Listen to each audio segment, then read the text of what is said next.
Slow. Malay. Your left. Your left. Your left. Right. Left. Your left. Your left. Your left. Right. Left. Are you ready, Green Rangers? Never back down. Number one.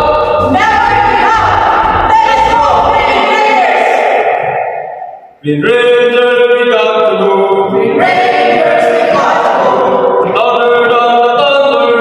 Louder than the thunder. Stronger than the lion. Stronger than the lion. Feels like the tiger. Feels like the tiger. Deadly like the dragon. Deadly like the dragon. Hee-ha! Let's go! Let's go! Let's go! One step forward, go! Up sa kanan, up! Slow, right!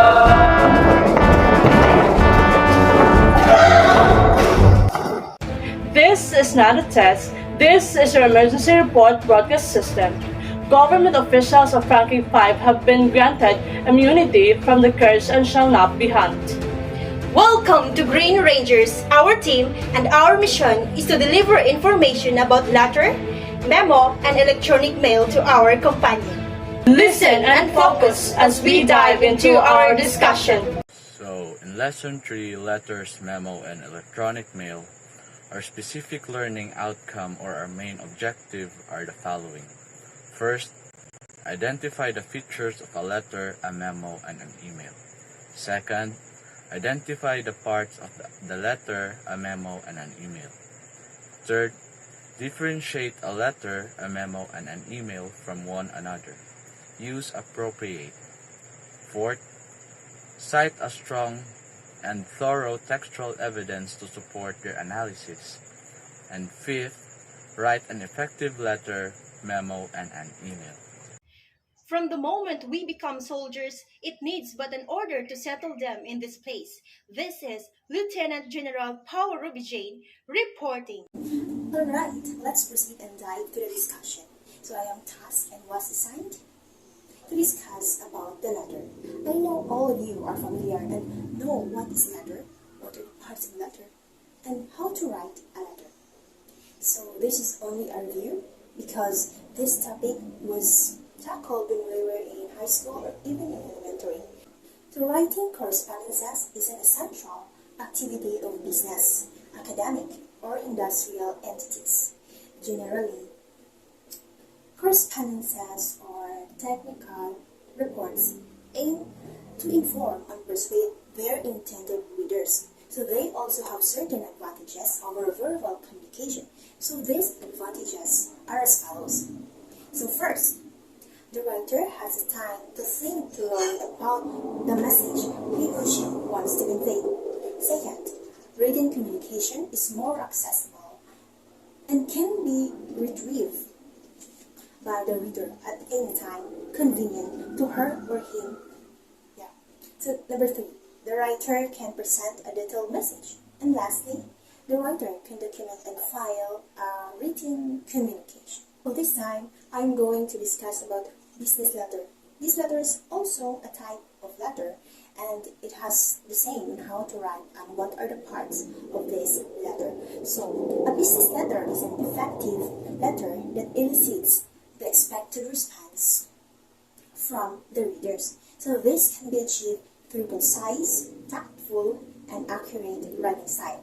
So a business letter serves several purposes: for sales, for efforts, complaints, for information dissemination or to share information, for relationship building, of course, and for problem solving, and etc. What are the parts of the business letter? So parts of the business letter may include: first, the letterhead. The letterhead identifies the writer, her or his address, and contact numbers. Number 2, date. This space between the letterhead and the inside address. Never use plain numerals for dates so as to avoid confusion. Instead of using 01/02/11, use January 2, 2011 or 2 January 2011. to avoid confusion. Number 4, the attention line. So, attention line is used when the writer wishes to address the whole company but wants to bring the subject or topic of the letter to the attention of a particular person in the company. So that's the attention line. You may use either of the two formats, like attention Dr. Gilda Chorus, or attention with the colon Dr. Gilda Chorus. Either of the two formats you will either use in the attention if you want to address the whole company. Number 5 is salutation. So the salutation is the writer's greeting to the reader. It can appear in different formats. The first format is, it could be dear sir or ma'am, colon, or sir or ma'am, colon, or dear Mr. Garcia or dear Miss Garcia. It should be, you will either use the 3 formats of the salutation. Number 6, the body. So the body contains the message of the letter, of course. So the paragraphs are single-spaced internally, but double-spaced to separate the paragraphs. So if the letter is too short, the body can be double-spaced and or triple-spaced to separate the paragraphs. Number 7 is the complementary clause. So complementary clause is an expression used to end a letter. So here are some level of formality of the complementary clause based on Merriam-Webster's Guide to Business Correspondence in 1996. So first is highly formal. So this complementary clause includes the respectfully yours, very respectfully, and respectful. Next is polite and formal. So this include like very true yours very true, or yours truly. Next one is the less formal. So it includes sincerely yours, cordially yours. So lastly is the informal and friendly. This includes as ever, best regards, kindest regards, or regards. So number 8 is the signature block. Signature block includes the signature and the type name of the sender.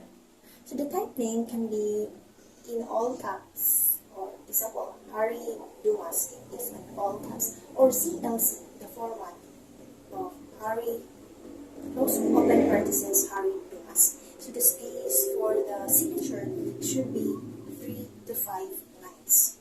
Number 9, identification initials. This part of the letter indicates the typist's initials if the sender is not the one who personally type or encode the document. And number 10 is inclusion notation. So this type of this letter are the attachments to the letter. It can be written in the following formats. So enclosure, close open parenthesis 2, or enclosure, or ENC, small caps, small letters, ENC dot period, ENC period, slash ENCL period with the small letters. Then lastly, the copy notation. So this indicates the name of the secondary recipients of the letter. It is indicated by CC, which means carbon copy or courtesy copies. So here is an example of a business letter. As you can see in the picture, the letterhead is placed at the center above that identifies the writer, his or her address, and contact numbers or counts. Next is the date. It is placed between the letterhead and inside address. You can see that the date is not plain numerals in order to avoid confusion. Then the inside address, which identifies the reader's name, which is Dr. Gilda V. Chorus, position and company, which is Directress of Our Lady of Help School, and the address, which is Mandaluyong City. For salutation, one of the formats used from this example letter is Dear Dr. Chorus, which indicates the surname of the reader. Now, we have the body. Because this letter is a full blank format, the first word of the paragraph is not indented. You will have to indent if it is semi-blank, and this will be stained later on. So back to the examples. to the letter. As you notice, the paragraphs are single space internally, but double space to separate paragraphs. Then, the complementary clause, which is the level of the formality used here, is formal, less formal, which is sincere. Next is a signature and signature block. It includes signature above the type name of the sender. Then the identification line for the identification initials. If ever the sender is not the one who personally encode the document, the encoder will indicate his or her initials. Then the inclusion notation. So inclusion notation, this indicate that the envelope contains one or more documents in addition to the letter or attachments of the letter. So the format used here is enclosure, close, open parentheses, open, close parentheses. So there are two documents attached. And lastly, the copy notation. The CC here indicate as carbon copy or courtesy copies and the name of the secondary recipient, which is an example here, Alice Hoover, supervisor. There are three formats of business letter. So include full block format, modified block format, and semi-block format. So first, the full block format. The all text is left aligned. The paragraphs is no indentation at the beginning of the paragraphs. Is that so today complementary clause and signature line are left aligned. All of the you can see in the letter are left aligned in this format, which is the full block format. Next is modified block format. So in this format, the most text is left aligned, but the date, complementary clause, and signature are right aligned or aligned to the center. So the paragraphs are also similar to the block format, also not indented and separated by the blank line. Next is the semi-block format. So this format is similar to modified block with the most text left aligned and the date and closing right aligned or centered. But the main difference in this format is each paragraph is indented. So this format combines the formal look of the block format with a more traditional feel due to paragraph indentation, so making it less common in modern business writing, but still suitable for certain contexts. To command is to serve, nothing more and nothing less. This is Lieutenant Colonel Beverly Talorete reporting. About the guidelines in writing a business letter. So there are 8 guidelines in writing a business letter. First, present your ideas clearly by using language that is appropriate to the target readers. So we need to use language that is clear, concise, and easy to understand for the target audience. Avoid jargons or technical terms unless necessary, and ensure that the message is conveyed effectively. Second, arrange your ideas logically. Structure your letter in a logical flow with a clear beginning, middle, and end. Use paragraph to separate ideas and ensure that the letter is easy to read and follow. Third, use direct and tactful tone. Be direct in your communication, but also be tactful and professional. Avoid being overly aggressive or confrontational, and aim for a tone that is respectful and appropriate for the situation. Fourth, use active voice as much as possible because active voice is more engaging and direct than the passive voice, and it can also make your writing more compelling. 5. Focus on the readers by using the you approach. The word you is used to address the reader directly and make them feel that the letter is tailored to their needs and concerns. This helps to create a more personal and engaging tone. 6. Use correct format, punctuation, spelling, and grammar to ensure that your letter follows the correct business letter format with proper punctuation, spelling, and grammar. Errors can make your letter appear unprofessional and can distract from your message. 7. Specify the name of the receiver of the letter. However, if it is impossible to get the name of the receiver, use the generic title, e.g., their sales director. Address your letter to a specific person whenever possible, as this makes the letter more personal and targeted. If you cannot obtain the name of the recipient, use a generic title that is appropriate for the position or department. Lastly, leave 3 to 5 blank lines for your signature. Then type your name. These help to create a more personal and authentic closing to your letter. By following these guidelines, you can write the effective and professional business letters. Communicate your ideas clearly and effectively. Men who adopt their profession of arms submitted their own free will to a law of perpetual constraints of their own accord. They resist the right to live where they choose, to say what they think, and to dress as they like.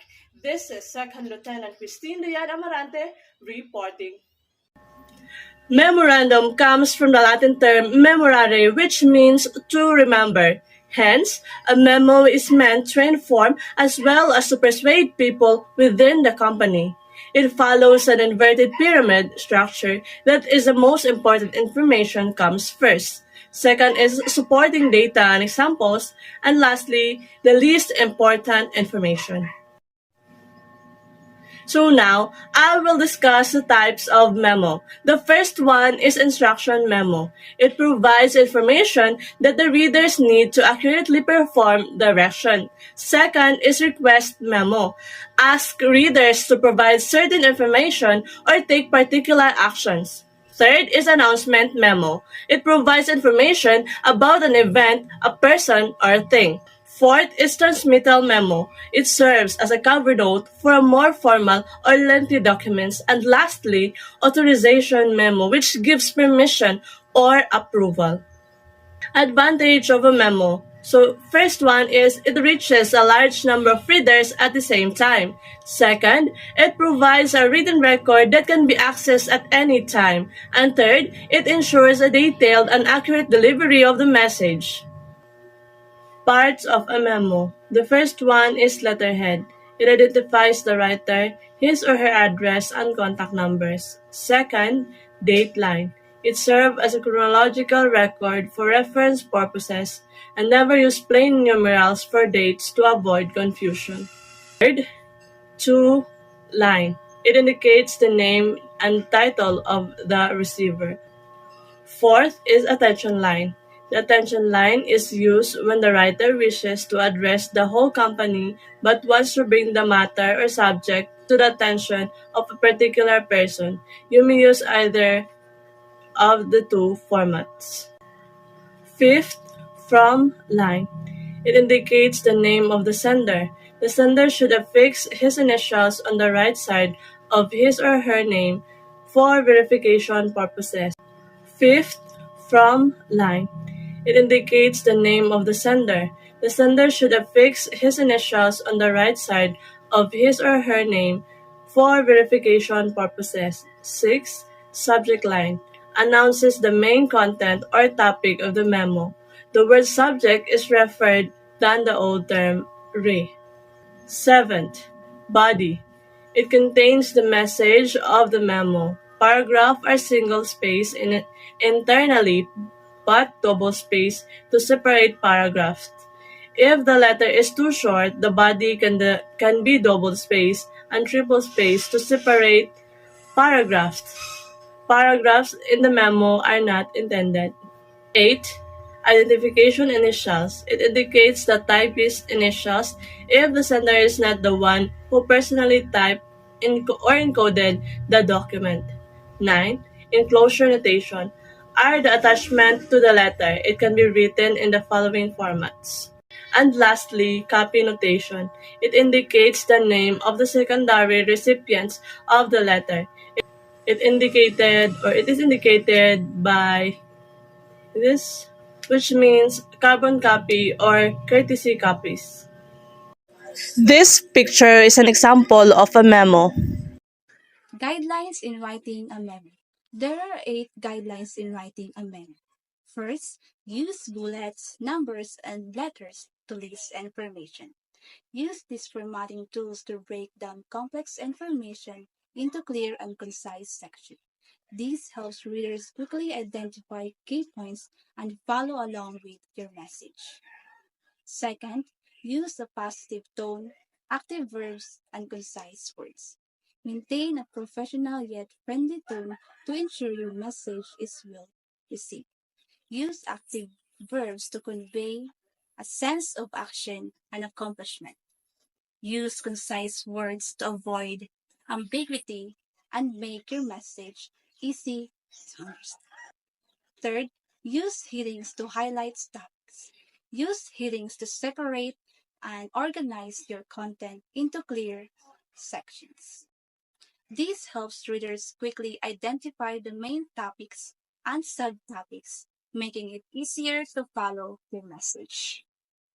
Fourth, eliminate grammatical and typographical errors. This includes proper spelling, punctuation, and capitalization. Errors can detract from the credibility and professionalism of your message. Fifth, use correct format. Use a standard memo format that includes the to, from, date, and subject lines. This helps readers quickly identify the purpose and scope of your message. Sixth, sign beside your type name. Sign your memo with your type name to provide a clear identification of who sent the message. This helps maintain accountability and professionalism. 7. Flash left the to, from, date, and subject lines. Align these lines to the left margin to maintain a consistent and professional appearance. This helps create a clear and organized structure for your memo. And lastly, conclude the memo by simply saying thank you or by giving a directive, e.g., for your compliance or for your immediate action. Choose your memo with a polite expression of gratitude of a clear the for the reader. This helps maintain a positive tone and ensure that the reader knows what action to take next. If you work for a man, in heaven's name, work for him.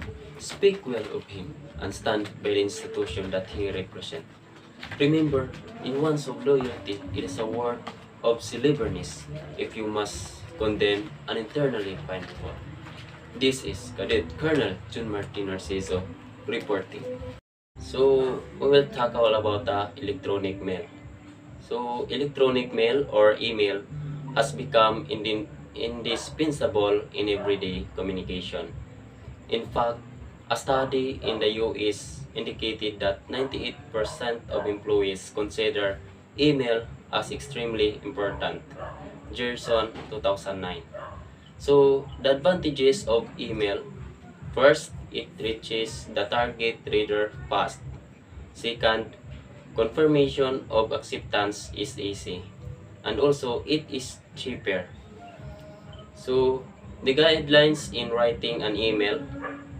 So, first, connect the subject line to your reader's needs and interests. Readers often delete messages slowly based on the subject line. Number 2, make the subject line specific. Instead of using schedule, use adjustment in seminar schedule.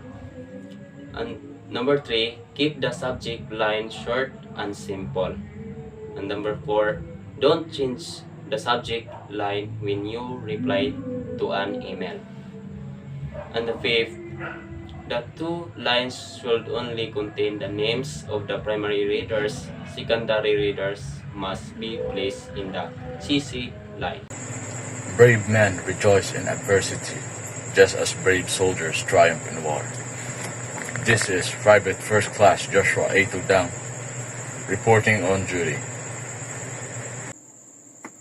In continuation with the guidelines in writing an email, 6. Be accurate in typing the email addresses of the recipients. It is more likely to be read and responded by the right person.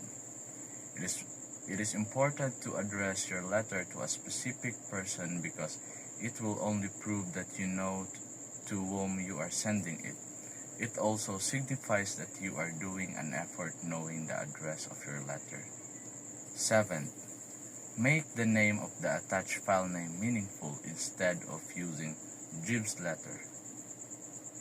Good file names can provide useful clues about the content and status of a file, can uniquely identify a file, and can help in classifying files. 8. Keep the messages brief and straightforward. Keep your message brief in order to get to the point quickly.